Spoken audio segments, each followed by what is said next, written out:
আমন্ত্রণ জানাচ্ছি পল্লী টিভির খেলাধুলা বিষয়ক নিয়মিত অনুষ্ঠান পল্লী স্পোর্টসে। দর্শক, প্যারিস 2024 অলিম্পিক গেমসে আর্জেন্টিনা ও মরক্কোর মধ্যে অনুষ্ঠিত পুরুষদের ফুটবল টুর্নামেন্টের উদ্বোধনী ম্যাচটি ছিল বিতর্কে ঠাসা। প্রায় 3.5 ঘন্টার এই বিতর্কিত ম্যাচে পুরো ফুটবল বিশ্ব ব্যাপক সমালোচনা এবং বিভ্রান্ত সৃষ্টি করেছে। আর্জেন্টিনার 2-1 পরাজয়ের বাইরেও এই বিতর্কে দেখা দিয়েছে, যেখানে আর্জেন্টাইন ফুটবল অ্যাসোসিয়েশন AFA এবং ফিফার মধ্যে বিভিন্ন সংঘাতময় বক্তব্য উঠে এসেছে, যা পরিস্থিতির বিশৃঙ্খলা এবং ত্রুটিপূর্ণ ব্যবস্থাপনাকে আরও বাড়িয়ে তুলেছে। বিস্তারিত জানাতে সঙ্গে আছি আমি AKM শামীম খান।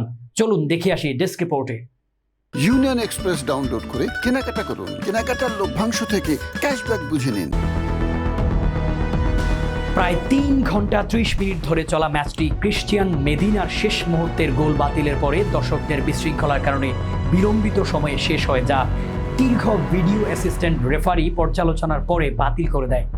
আলবিসেলেস্তার ভক্তদের সমতা সূচক গোলের পর মরক্কোর ভক্তরা বোতল এবং একটি স্টান গ্রেনেড নিক্ষেপ করে, যার ফলে ম্যাচটি অস্থায়ীভাবে স্থগিত করা হয়।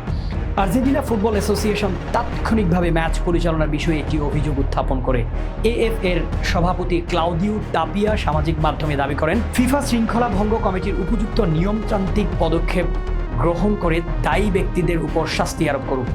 তাপিয়া উল্লেখ করেন যে আর্জেন্টাইন খেলোয়াড়রা মরক্কোর ভক্তদের হিংস্রতার কারণে প্রায় 2 ঘন্টা ড্রেসিং রুমে অপেক্ষা করতে বাধ্য হয়েছিল।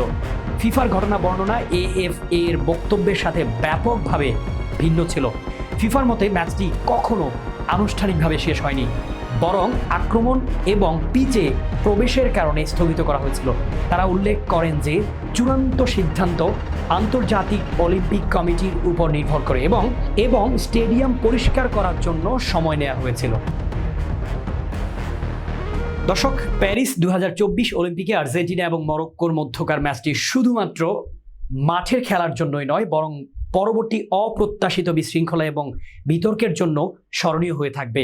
AFA এবং ফিফার সংঘাতময় বক্তব্য এবং খেলোয়াড়দের হতাশা মূলত টুর্নামেন্টের উদ্বোধনী ম্যাচে বড় ধরনের সাংগঠনিক সমস্যাগুলোকে তুলে ধরে।